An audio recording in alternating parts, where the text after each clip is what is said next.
The following program is in no way intended to replace your doctor's advice or treatment program, nor should it be used as a tool for the purpose of self-diagnosis.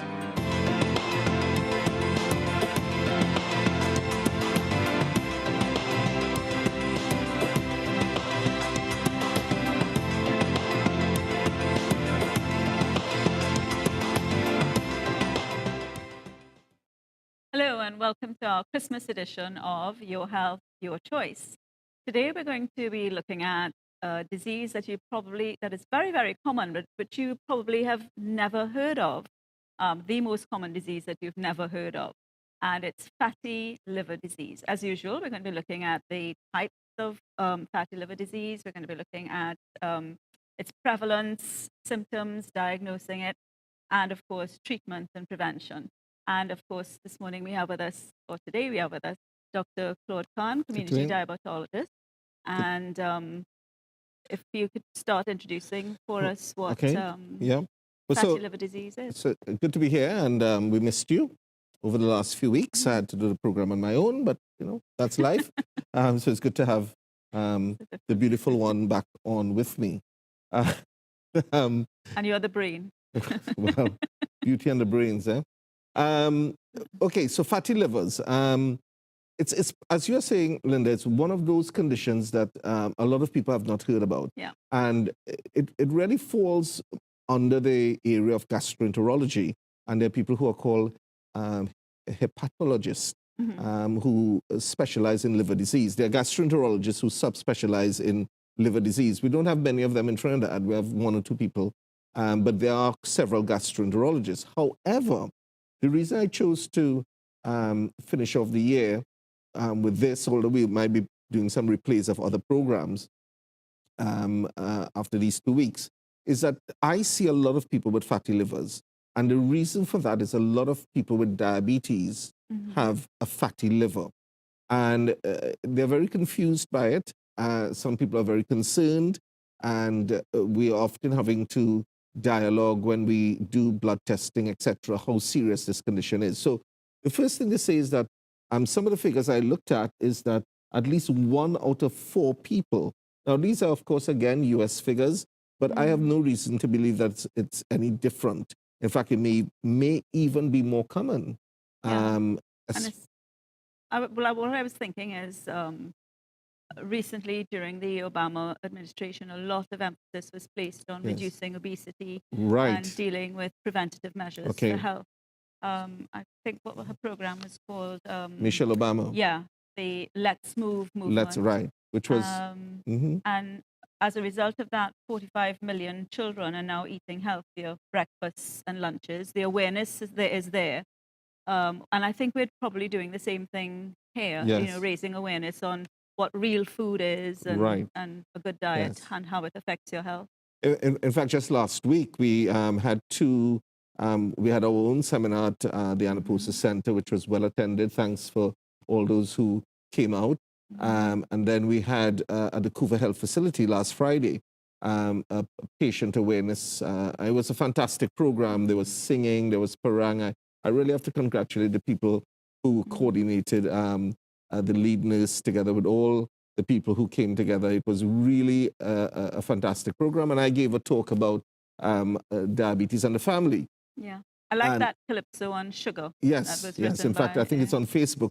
If you go on the Southwest Regional Health Authority Facebook site, you'll see that song. That was done by a young doctor. Very, very innovative. But the point we were trying to make is that families need to be able to handle diabetes. Families need to be able to look at the next generation and trying to prevent diabetes, whereas this whole issue of obesity. So we're saying that 1 in 4, that's about 25% of the population may have a fatty liver. Yeah. And if that is the case, then what are the implications of it? How can we approach this? Is it a serious condition or not? And we're going to talk about maybe just innocent fatty livers. And, you know, if we say 1 in 4, that means fatty livers are more common than diabetes per se, or a heart disease. But the interesting thing is that there's a link between all of this. And most of us have never heard of fatty liver disease. So I'm going to bring up a first slide, slide 2, which is a CT scan of the fatty liver. And you can see that, that's a scan of the liver. Now, that's not an ultrasound. Although an ultrasound can show a fatty liver, what it shows is fatty deposits. So those yellow Those bits are the yellow fat. areas are fatty deposits. Now, as I say, you might be able to pick up this on an ultrasound, but this is a CT scan, and this is a really innocent start of this whole condition. So we can come off the slide now. So the liver, as you can see, is a large organ. Yeah. And it's just behind, just below the right side of the rib cage. And behind. And to be able to examine, the patient needs to be lying flat, and then you palpate the liver area. And in medical school days especially, we were trained how to do that examination. And you can also do something called percussion, which you place your fingers on the tummy and you hit there. You expect to hear a hollow sound if there's no enlarged organs, because if there's bowel, it's air. But if the liver is enlarged, as you come up towards the rib cage, you start hearing a solid sound. Now, that is a very imprecise way of looking for a fatty liver, but it's an examination, a physical examination. We often say we are living in such a technological age now that people are rushing in, yes, a physical examination. And physical examinations are still the cornerstone of proper medical investigations. When a patient comes in, you don't go straight into giving therapy. You need to take the history.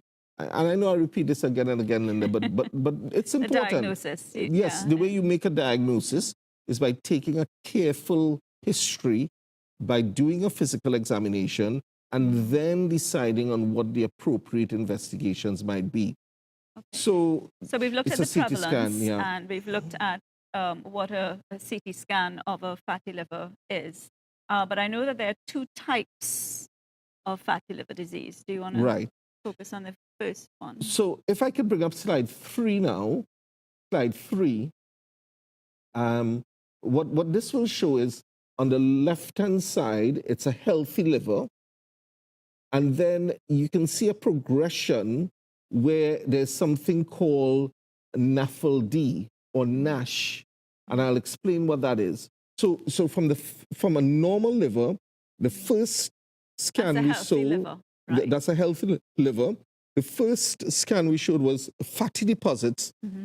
But now this is progressing to fibrosis of the liver, which is the middle diagram, and then the end stage is on the right-hand side, cirrhosis of the liver.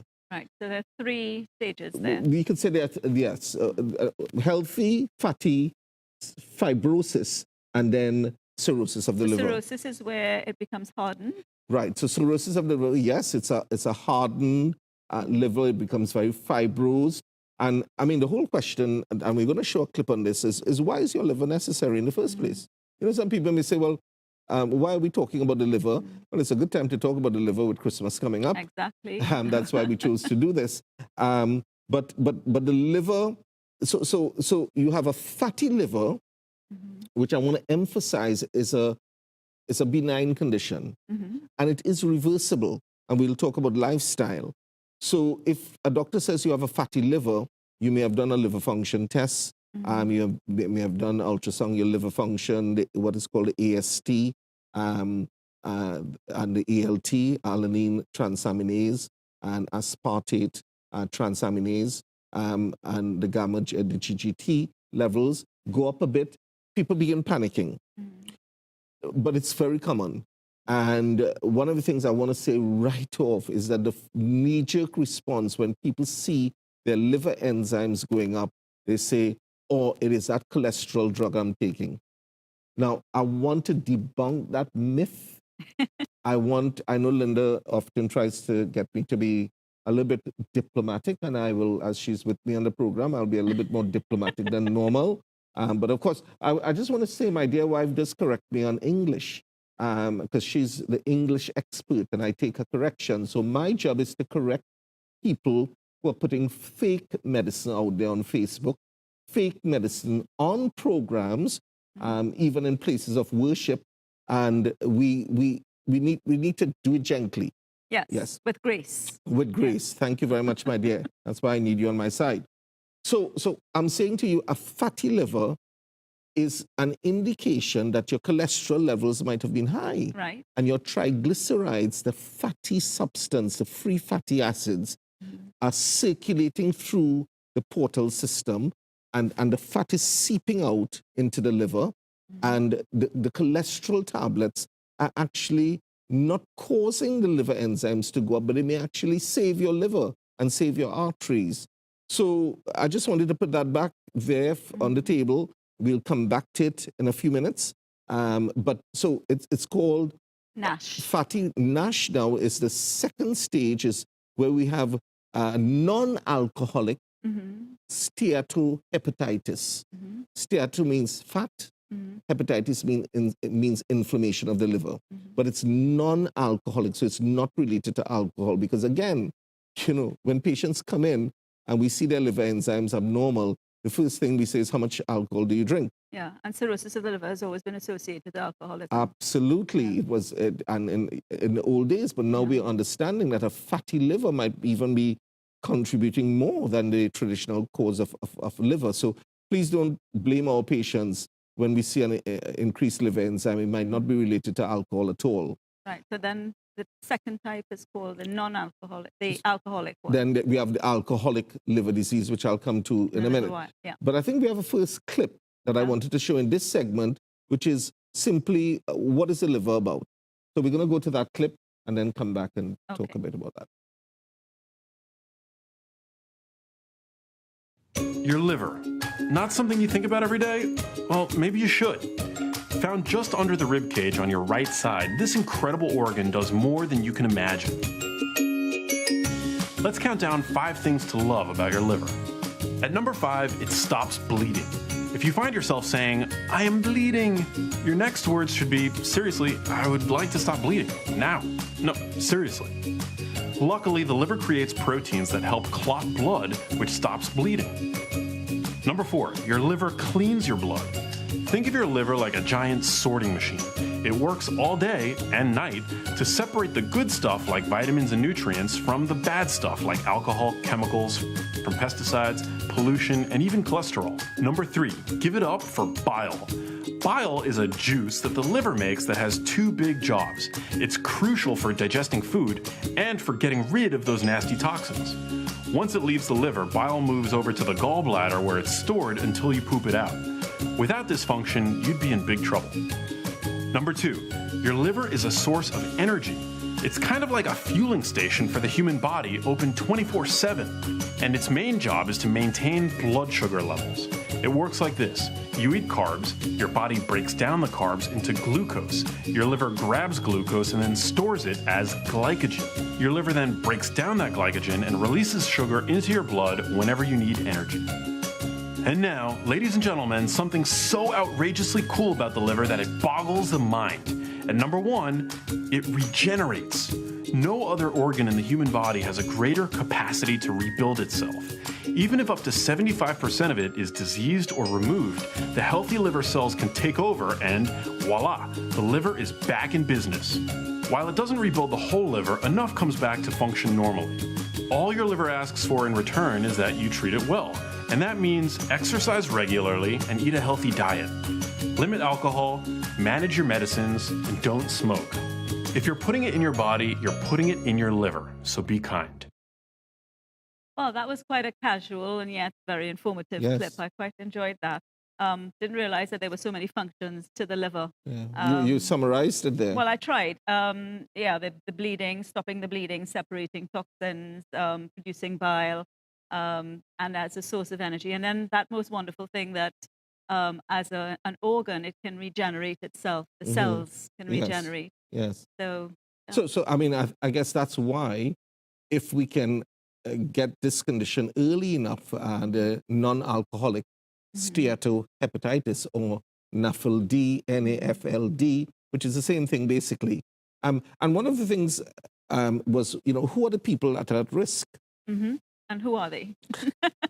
Who are the people at risk? I just wanted to point that one out. Yeah. Well, I have a slide 4 here, which I hope nobody takes offense by, but as you can see, it's a patient coming in who is significantly overweight, carrying a lot of fat around the tummy area, doing their blood pressure, which is probably high, probably has diabetes, probably has a high cholesterol. Now, I want to come off that, and you may say, how dare you, Dr. Khan, just look at a photo and say that this patient might be at risk. But actually, what the art of doing medicine is looking at that patient coming through your door, and almost before that patient sits in your seat, you begin to think, what might be some of the pathological conditions that we're going to be hearing about. And after 30-something years of doing medicine, practicing medicine, you get a gut reaction. Some people surprise you. I mean, I have seen some slim people come in with diabetes because of the strong family history. So, and again, I just want to emphasize, and I get into these debates on Facebook, which you say I shouldn't do, but there's a lot of misunderstanding of the role of lifestyle. Lifestyle is fundamental to most diseases, but if you have a strong family history of colon cancer, of breast cancer, you can live as healthily as you want to. And people will not like me saying this, but you have an extremely high risk of developing those cancers. Similarly with diabetes, if you have 2 parents with diabetes, mother and father, you have about a 90% risk. So I have seen this last week, a 34-year-old, very muscular man, Afro-Trinidadian guy, and he's developed diabetes. And yet his lifestyle is fairly healthy. And why did he develop diabetes? Because his family history is littered with the genetics. So the DNA profiles. Yeah, and the genetics. So you might say, why do I look at that person? I think we have to go to a break. Yes. Well, we're going to go to a break, and then when we come back, I'll talk about that patient. Okay, so we'll take our first break, and when we come back, we'll continue looking at liver disease, the disease that you probably never heard of.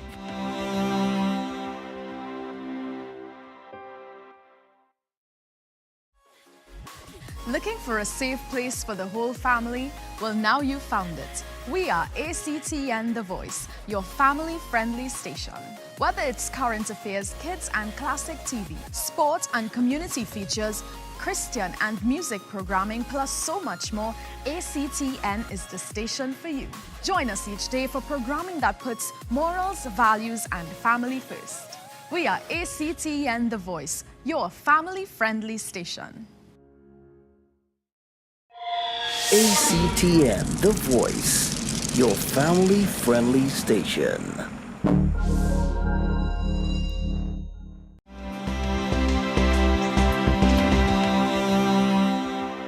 Welcome back to Your Health, Your Choice, our Christmas edition. And we're looking today at a disease that is quite common, but which you probably have never heard of, fatty liver disease.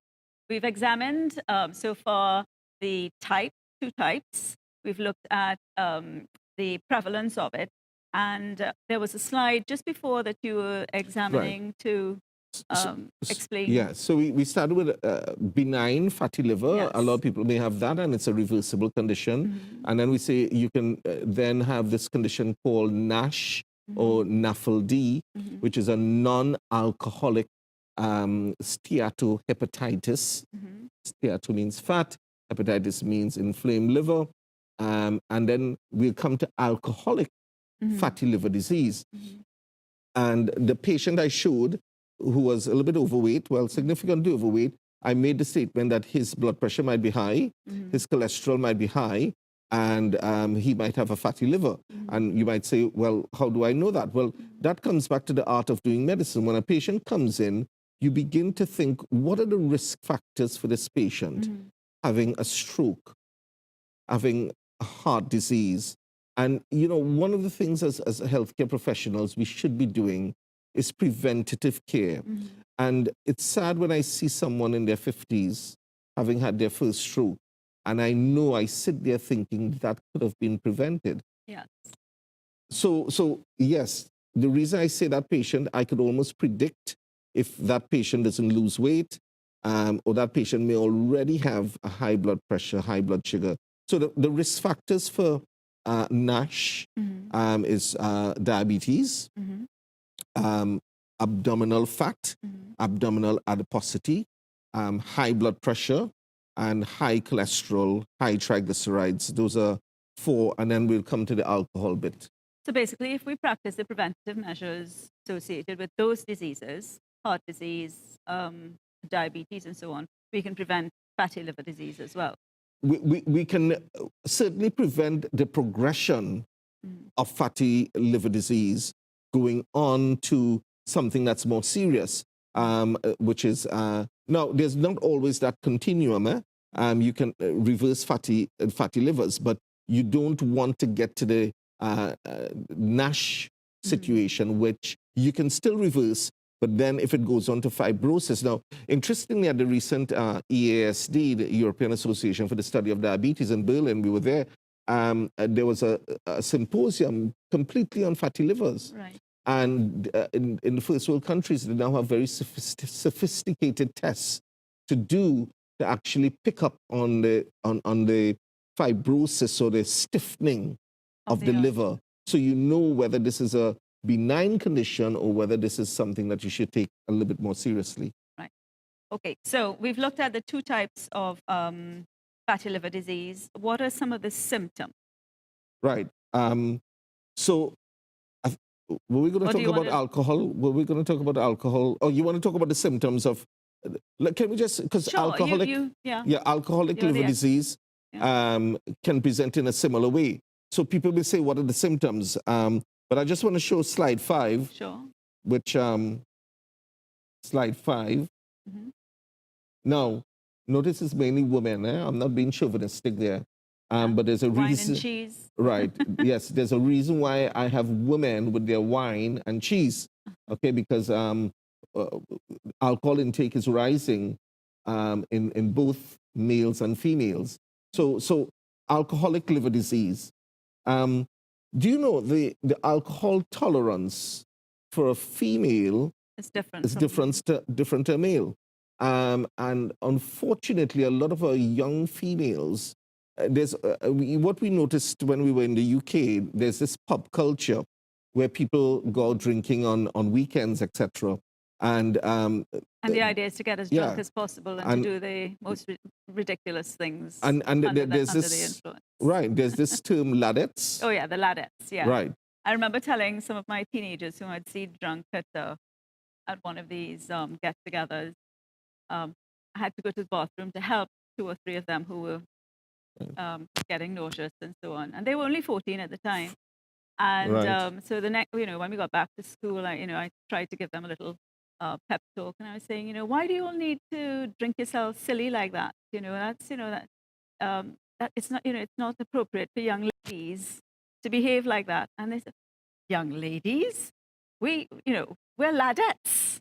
We're not young ladies. They don't even understand the concept or want to be considered ladies. And I know that's concerning, because that has nothing to do with necessarily your religious upbringing. We're not kind of imposing our, we're on a Christian station, and we are Christians, we are pastors as well, but we're not even bringing that thought. It's about decency. It's about being sensible. That is it. Healthy. Yeah. In fact, one of the organizations we work with talk about risk avoidance. They run a program for teenagers in schools on risk avoidance, and they don't bring religion into it as such, but it's being sensible about how much you drink. So we know that alcohol was the leading cause of cirrhosis of the liver, but now this condition called NAFLD or NASH is beginning to take over. But alcohol is still a very serious contributing factor. And can I say, if you have a fatty liver, your alcohol intake should be almost none, because that can rapidly progress it. So what's the accepted alcohol intake for a woman?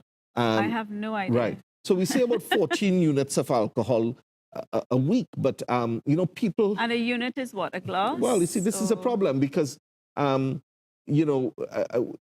might want me to say that all alcohol intake is unacceptable, but I'm not wearing my pastor's hat here, and even if I were, I don't agree with that statement. So you can moderation. We teach moderation in our church.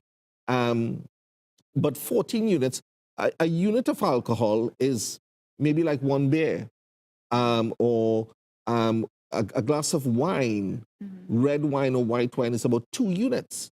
So if you have just 2 or 3 glasses of wine, that's already hitting about 7 to 8 units in that one drink. So if you have 1 drink per day for the week, and it's 2 units in each drink, which is most, if it's scotch, if it's vodka, whatever, then you have got up to 14 units as a female. We say 21 units for a male. But a lot of people, the problem is they underestimate their drinking. Right. Okay. And it gets worse the more you drink. And the more you drink, the more, and that's why I'm coming back to one of my favorite things. When you go to these clubs, the big ones with bright lights where you spend out all your money by gambling. And I want to tell you, gambling is an addiction. They may dress it up. They may make it look nice. They may look in bright lights at our biggest malls, but gambling is an addiction. And I want to beg you, we are living in a tough economic time. People have got payouts, retrenchment packages, etc. Protect your money from the hawks who are trying to take your money away by enticing you. Because, Linda, bear with me, please. When you go to these places, they pump you with alcohol. Yeah. It's free. So you lose your sense of reasoning. Absolutely. Yeah. And you get free food, etc. Not that I've been there, but I've heard. And I want to just warn people again, gambling is addictive.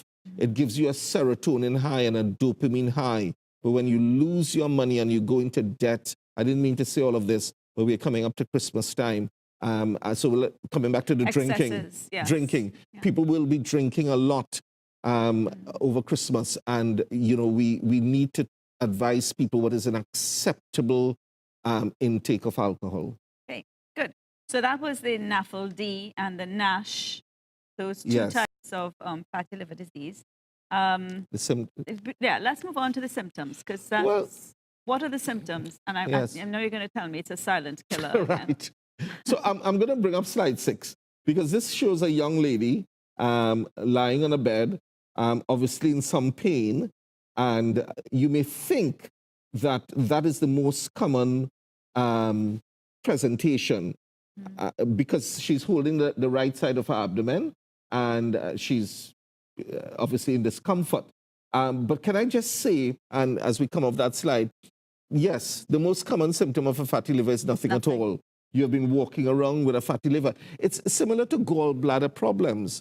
I had a patient come in to me on Saturday and did an ultrasound for some reason, and it showed a very large gallstone, in fact, multiple gallstones with what we call cholecystitis, chronic cholecystitis, so the gallbladder is inflamed. So he was saying to me, what do I need to do about this? Now I said, look, if I send you to a surgeon, not all surgeons, but they probably will tell you need to get your gallbladder removed. And then he said, but I've had no problems with this. I never knew I had this. Well, it's like the cancer I had earlier in the year. I didn't know I had cancer, colon cancer, but thank God it was discovered, removed, and I'm cancer-free. But fatty liver is a similar thing. Right. So the diagram I showed is really a extreme end where your liver begins to be enlarged, and you might get abdominal pain, discomfort, etc. But that's not the common presentation. We had a second clip, yes. Clip, yes. Right. I think we have enough time in this segment to do it. And this will show in a little bit more detail this whole concept of NAFLD, NASH, etc. The liver is the body's metabolic HQ, detoxifying the blood, making proteins and hormones, aiding digestion and processing nutrients. Most people know it best as the organ that clears up after a night in the pub, and that heavy drinking can cause severe damage. But it's actually non-alcoholic fatty liver disease, or NAFLD, that now has doctors and scientists worried. Linked to the global increase in obesity, 1 in 4 people has a fatty liver. When calories are well matched to the body's energy consumption, the liver orchestrates an ebb and flow of energy storage and distribution. But when fat and carbohydrate flood the liver, the system becomes overwhelmed and stops working properly. If more than 5% of cells in a person's liver contain large fat droplets, that person is said to have a non-alcoholic fatty liver. At this stage, a fatty liver is still reversible with changes to diet and exercise. But without intervention, things can get much worse, leading to cell death and chronic inflammation. If this happens, NAFLD becomes a condition called NASH. Unchecked, it increases the risk of cardiovascular disease and serious liver problems, including cancer and cirrhosis, which is when scar tissue forms in the liver. Treating NASH is crucial, but even at advanced stages, its symptoms can be vague, and doctors struggle to diagnose it. Currently, we need a slice of your liver, hold the fava beans and Chianti, to spot fat depositions, inflammation, and scar tissue. But there has to be an easier way. Scientists are developing an accurate blood test. Or we can look to the coolest guy in the hospital. New, more sensitive ways of detecting how ultrasound waves change provides a picture of how much fat and scar tissue is in a liver. Numerous studies have shown that diet and exercise can reverse fatty liver and even NASH, but lifestyle change can be the trickiest prescription of all. And if NASH continues to worsen, doctors will want to intervene. Currently, there are no drugs specifically approved for treating NASH. However, hundreds of drug trials are underway. Some drugs act in the gut, halting fat absorption and stopping the release of pro-inflammatory signals. Most target the liver directly, aiming to stop the metabolic stress that triggers NAFLD. Others try to prevent NASH by blocking the effects of metabolic stress, by stopping inflammation and cell death, and some drugs are making progress on that difficult scar tissue. Livers work relentlessly to keep us going, and researchers are working ceaselessly too to better understand, diagnose, and treat this increasingly common condition, helping us all live a healthier life. Okay, so I quite like these scientific clips as well, and they're very visual. Visual, so yeah. They do help us to understand the conditions. We're going to our next break now. Well, not just yet. I think we have for 3-4 minutes. Really? Yes, okay. Yes. Right, so cameraman says we have 5 more minutes. What do you want to do in that 5 minutes? No, well, I just wanted to recap what was said there, because that gave a nice overall view, and we're going to come back to treatments and what we do. But I want to bring up slide 7 on the PowerPoint presentation, slide 7. And this shows a person having an investigation. So they're having an ultrasound, but you see there's a needle as well. Now, liver biopsies are not done very often here in Trinidad. And even most of the gastroenterologists, they would not rush in to do a liver biopsy because you have to be careful. This is a ultrasound-guided liver biopsy. What the biopsy does, as the clip showed, and we can just come off that slide. And let me say, an ultrasound is a painless procedure. Yeah. CT scans are painless procedures, but with the ultrasound guided, you can actually maybe look at the area that is fatty or looks fibrosed, and then you can target that area and take a piece off, and then that could be sent to a biopsy, and it's sent to the lab. You look at it under the lab, and then you can see, is it just innocent fatty liver? Is it beginning to progress to NAFLD or NASH? Or, God forbid, is it the extreme end, which is cirrhosis? One of the things that I forgot to mention was that this condition, not a fatty liver, but NASH and alcoholic liver disease, can lead to cirrhosis and hepatocellular cancer. Right. It's a predisposing factor to liver cancer. Now, liver cancer is not a common cancer, and we're going to talk about vaccinations, hopefully, before we're finished, because there are vaccinations you can do, because hepatitis C, for example, is also a common predisposing factor, risk factor for hepatocellular cancer. So liver cancer is the end stage of all of this. It is not that common, but I think the take-home message from this was that this condition is reversible. And I like the idea that the liver cells are regenerative. So if you do take off the part of the liver that has been affected, the cells do regenerate. Okay, so we're going to our second break. And when we come back, we'll continue looking at our Christmas edition of Your Health, Your Choice, focusing on fatty liver disease.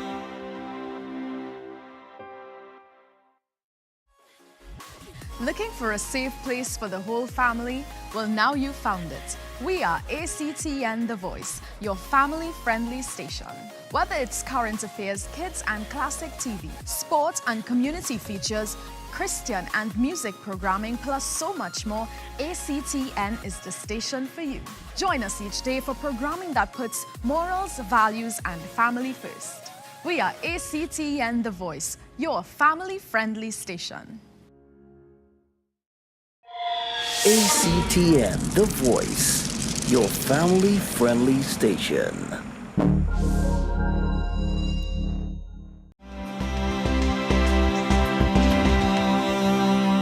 Welcome back to Your Health, Your Choice, our Christmas edition.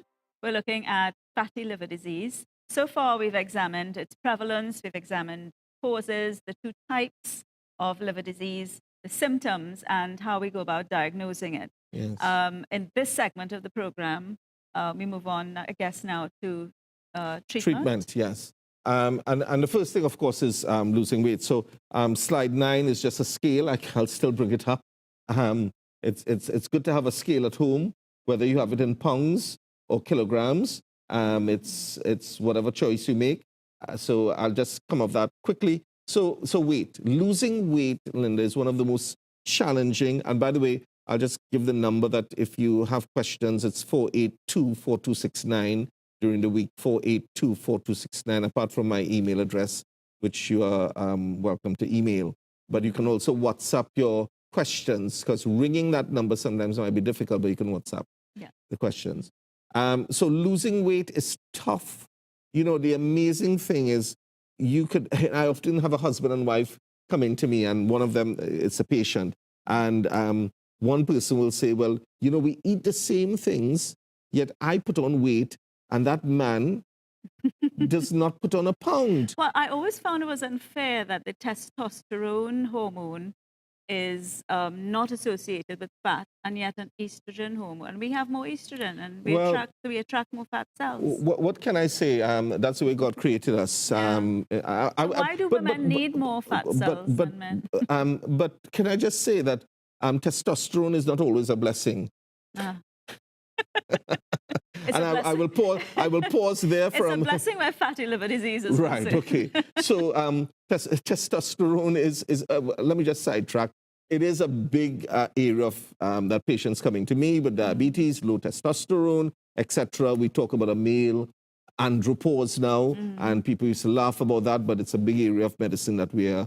And actually, low testosterone can also cause muscle wasting, lack of energy, etc. So yes, the whole testosterone, estrogen, women do have more fat.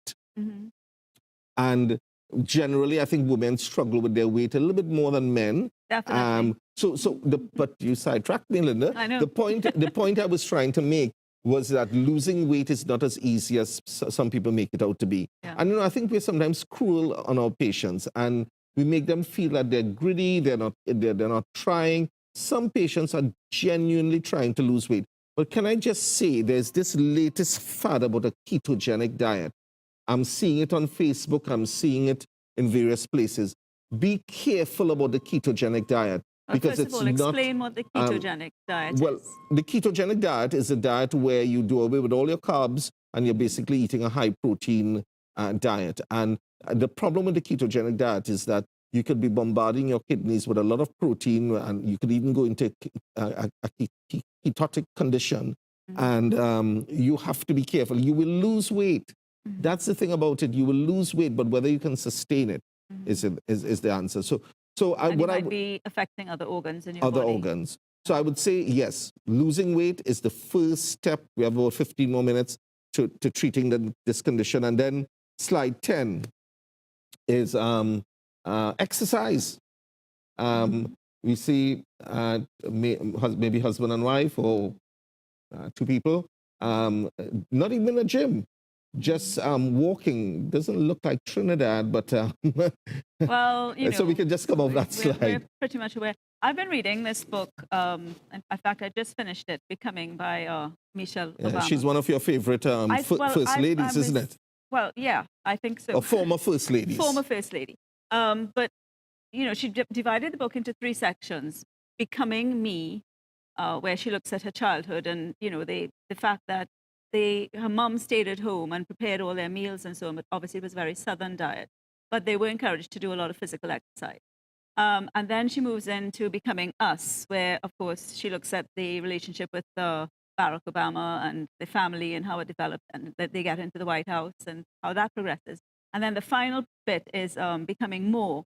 And so as they were leaving the White House, she started examining all the programs that they had implemented, which had helped because, of course, he'd had a lot of opposition. Remember, he had gone into power when the economy was in a very, very bad state. And in 8 years, he managed to bring it out of recession. And so this Let's Move Active Schools program was so effective. 11 million more students are getting 60 minutes of physical activity every day through that program now. And children overall are eating more whole grains and produce. And the era of supersized food is now coming to a close. Right. And we always used to comment on the fact that when you go to the States, you find that their portions are a lot bigger than what we're used to. But people are becoming much more aware now because of that program. She planted a huge garden in the White House, and she would have kids come in and do the sowing, do the reaping, and so they could actually see that what real food was. Because up until that point, she even admitted it with her own 2 children. She was they thought that everything came from a grocery, packaged off the shelf. They didn't know where it originated. And once we build that awareness in the next generation, I think we will be dealing with obesity in a very concrete way. Right. I think we need initiatives like that. Hopefully, the funding for those programs, because the U.S. is facing an obesity epidemic. And if they don't take steps to deal with that obesity epidemic, you see, what people often miss is that we pump money into the downstream technological aspects of medicine, you know, the MRI scans and all the latest research tools that we have. But, you know, if you pump money in the preventative aspect, which I again say to the Ministry of Health, and I said this on Friday at the Hoover Health Facility, all our health centers should have a gym or some sort of exercise equipment, because rather than just pumping people with medication, which people need, you know, if you can get them exercising, if you could get them eating healthily. And in fact, there was someone from the Ministry of Agriculture there, and he was encouraging people to go back to having back gardens, home gardens, and planting simple things that, you know, you are active as well as you're saving money and eating healthily. Now, so exercise, and then I just want to bring up slide 11. And if you have a fatty liver, NASH, this is saying no to alcohol. So I just want to put this in context, right? No to alcohol. So we're just going to come off that. No to alcohol. So we don't consume alcohol at all? Right. So let's put that in context. I'm saying that people with fatty livers, with NASH or NAFLD, that they certainly should almost cut out all the alcohol intake.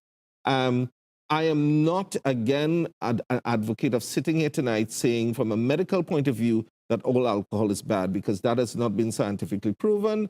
We can go back and forth about that.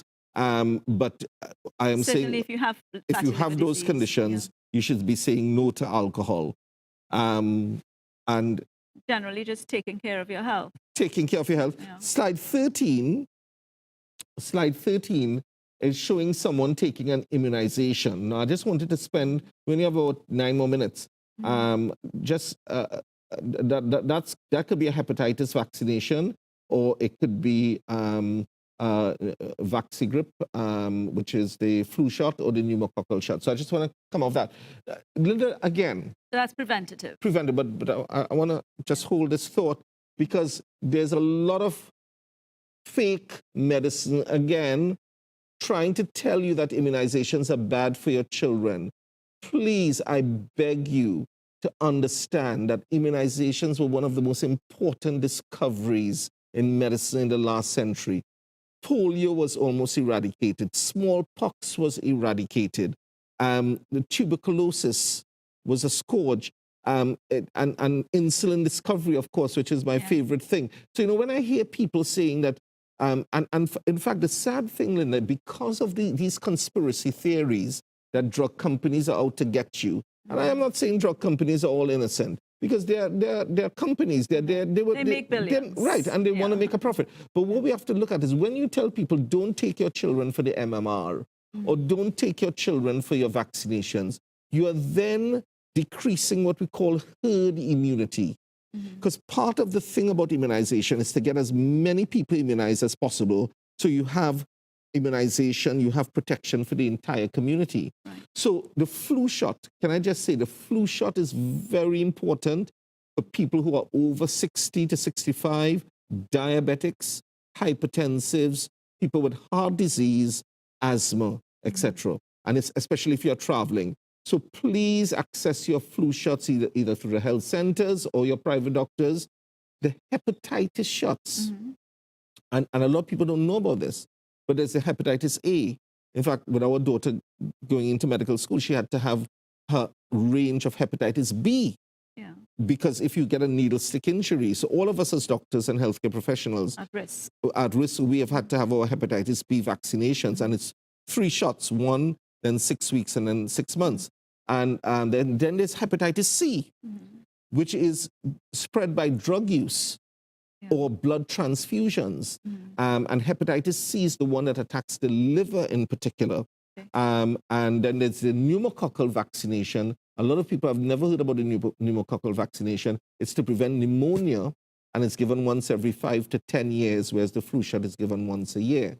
So, the fake medicine, the fake saying that these vaccinations are bad, it's not accurate. Okay. I think we only have about... so do we need to, crucial question, do we need to detox our livers? Right. We have 6 more minutes. Can I just show one more slide? Before you answer that Before question? I answer that question. Yeah. Slide 14, which should be one of your favorite slides. Oh, yes, broccoli. Broccoli and carrots and healthy.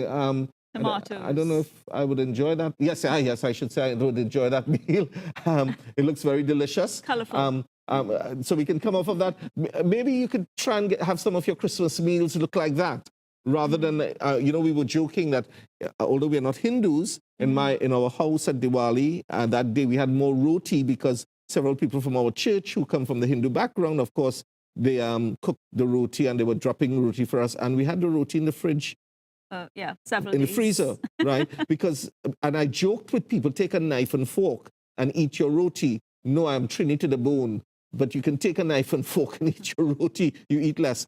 Linda, can we detox the liver? Yes. Do we need to detox our livers? No. No. You do not need to detox your liver. It is fake medicine. Linda will tell me, go easy at this point. People are spending millions of dollars detoxing your liver. Your liver is a natural detoxifier. Yeah.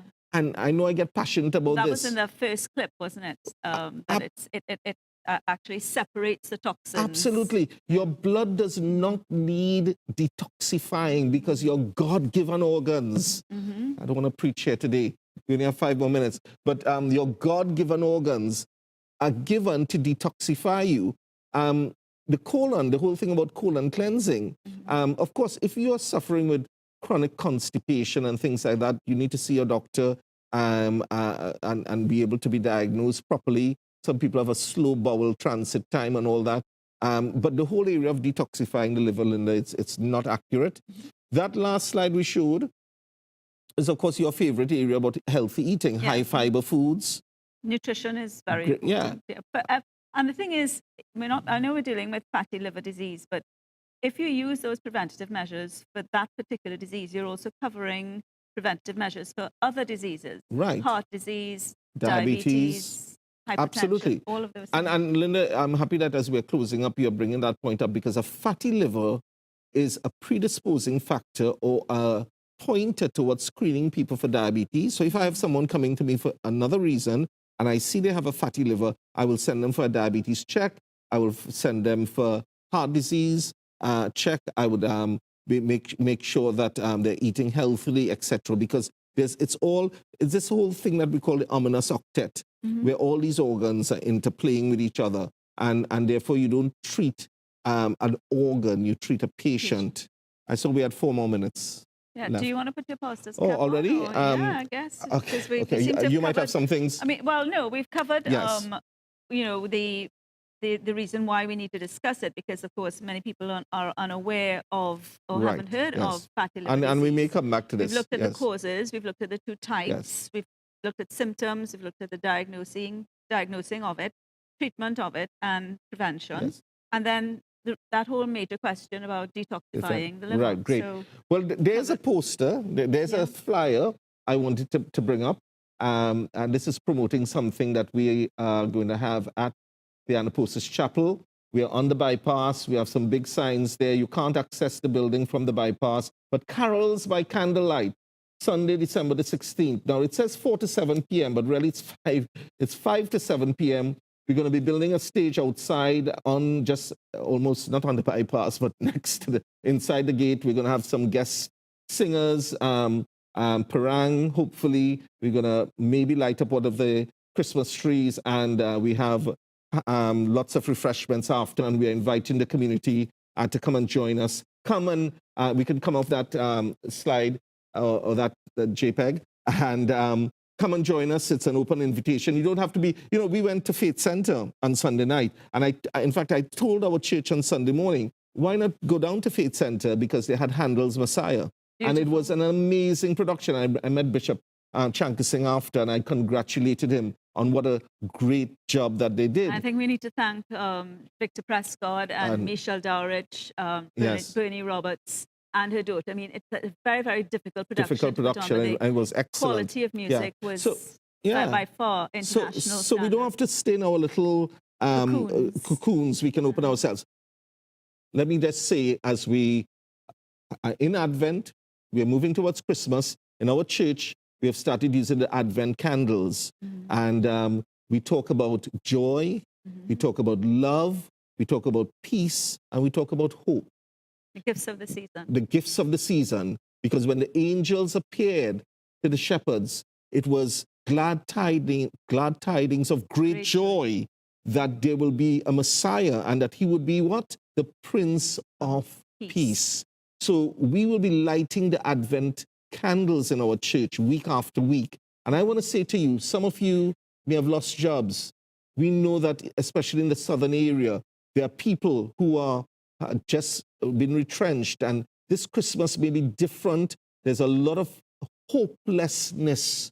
I want to say to you in this Advent season that Jesus Christ can give you hope. He can give you peace. He can give you love. He can give you joy. Why not open your life to him and allow the spirit of Advent to be part of your life? Linda, I think we have over 30 more seconds. Well, as we close this final edition for 2018, we want to say, may the gifts of the season be with you. Love, joy, peace, patience, kindness, goodness, faithfulness, gentleness, and mainly self-control this Christmas as you focus on fatty liver disease.